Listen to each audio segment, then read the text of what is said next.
portrayed next is a very clever arch criminal who must be put away. Another innocent victim of a suicidal maniac. Throughout the past decade, there have been a ton of superhero movies being released that some fans have been feeling what they call superhero fatigue. This has been a relevant phenomenon to at least some of the fans of the genre, and even typical moviegoers themselves. But what most people don't realize is that the superhero/comic book movie genre has made such an influential impact on the film industry as a whole, spawning huge franchises and bringing different personalities within each and every superhero film that's been released. Hi everyone, Blade here, and this week we're switching things up a bit from talking about video games and talking about the ever-growing genre of superhero films. 1941. The Adventures of Captain Marvel is released as a film serial series around the US, gaining popularity amongst kids and young adults around that time. Shortly after, other series based off of comic books started to unfold, such as the popular Batman, Superman, and even Captain America at the time. Unfortunately, years later, due to the United States Senate Subcommittee on Juvenile Delinquency, hearings took place in late April and early June of 1954, focusing on some comics of that age depicting graphic imagery and horrific content.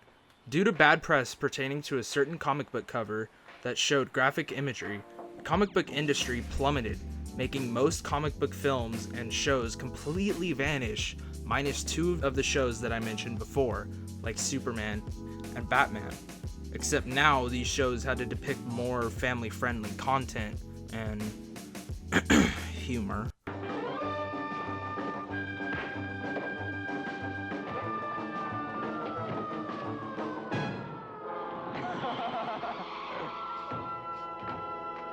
But after the success of Star Wars in the late 70s, fantasy and science fiction films boomed in popularity. Richard Donner's Superman, which was released in 1978, was the first major big-budget superhero film to be released since the downfall of comic book movies. After 3 sequels and many other non-comic book related superhero films, we get the release of Tim Burton's Batman. I'm Batman. A brilliant rendition of the character starring Michael Keaton as the Bat himself and Jack Nicholson giving a chilling performance of the Joker. Not only do we see the usual struggle between hero and villain, but the turmoil that Jack Napier befalls before him leading up to how he becomes the Joker. It gave the Joker much more depth within his character than the usual wisecracking wacko. This is something most modern superhero films try to adapt with their films today. Other comic book movies started to emerge in the next decade, with some being a little more underwhelming compared to previous box office hits. I mean, let's not even get started on Batman and Robin. All right, everyone, chill.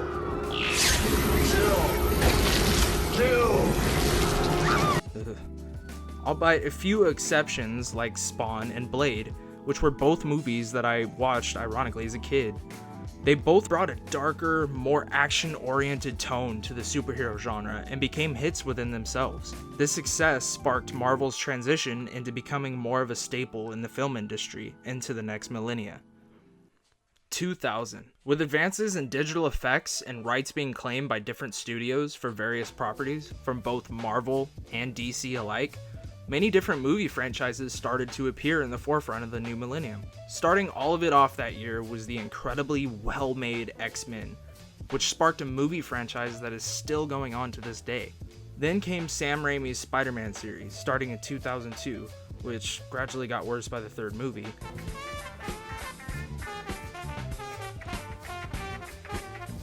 And even the start of Christopher Nolan's outstanding Dark Knight trilogy with The Batman Begins in 2005.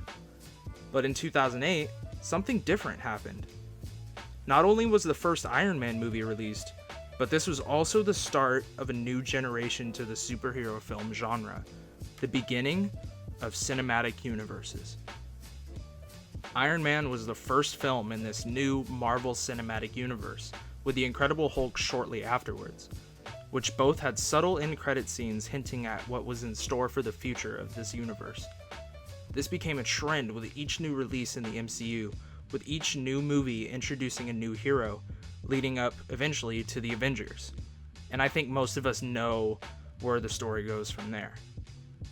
All of it leading up to where we currently are with the next movie in the MCU, Guardians of the Galaxy 2. DC Comics has also started their own cinematic universe with the DCEU, or the DC Extended Universe, starting with the mixed-reviewed Man of Steel, leading up to now with the Justice League hitting theaters later this year. I'm honestly still a bit torn on the DCEU, considering Suicide Squad was kind of garbage and Batman v Superman wasn't all that impressive either, but Justice League looks promising so far. Except Cyborg, he just looks like a 3D modeler threw up all over his keyboard. And let's not forget about the influence that this genre has made on television as well, with DC having its own universe on the CW, and Marvel having its own universe on ABC and Netflix. Which, by the way, if you haven't seen any of the Marvel Netflix series at all, you really should watch them so you can catch up before the new Defender series, which looks amazing.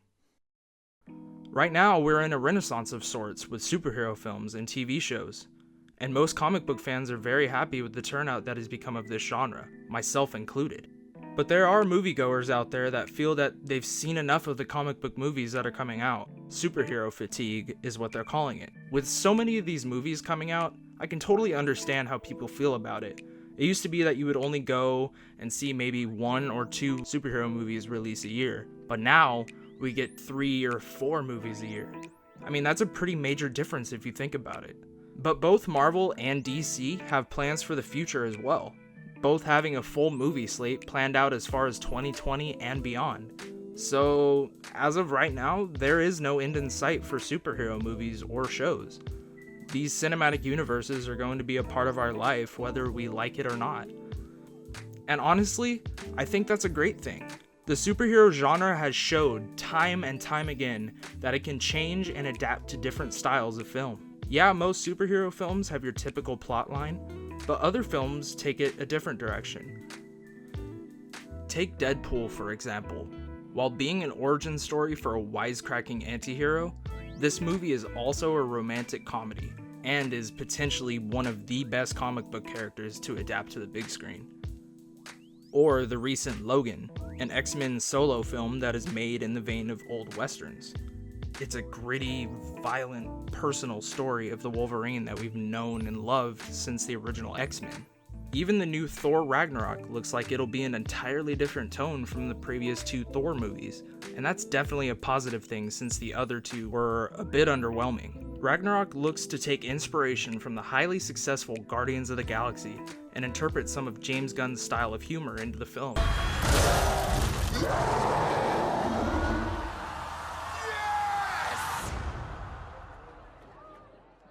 We know each other. He's a friend from work. Hopefully this movie will connect James Gunn's Galaxyverse with our usual Earthbound heroes before Avengers Infinity War. Fine.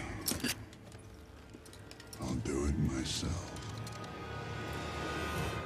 Not only are comic books adapting to the big screen with their own expanded universes, but it's also inspiring other filmmakers and studios to pick up on the CU train. CU standing for Cinematic Universe.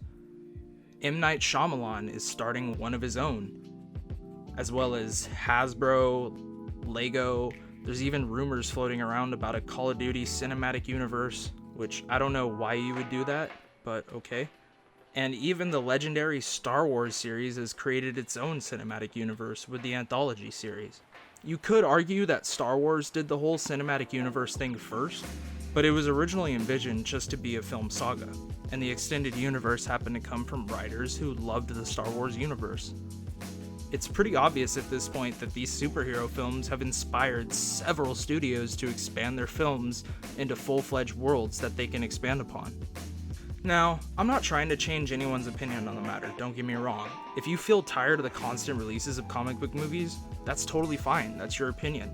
Yeah, well, that's just like, your opinion, man. But for those of us that love the direction that Marvel and DC are expanding superhero and comic book movies, we should embrace this evolution in filmmaking. Regardless, I'm excited to see what's in store for the future of superhero films, and hopefully you guys are too. Let me know in the comments if you guys are excited for what's to come next, or if you're sick of these superhero movies and just want them to stop. Thanks everyone for watching. If you liked what you saw today, give the video a thumbs up. If you want to see more content in the future, hit that subscribe button and turn on notifications to see when I release new content. Hope everyone has a great time until my next video, and until then, I'll see you guys later.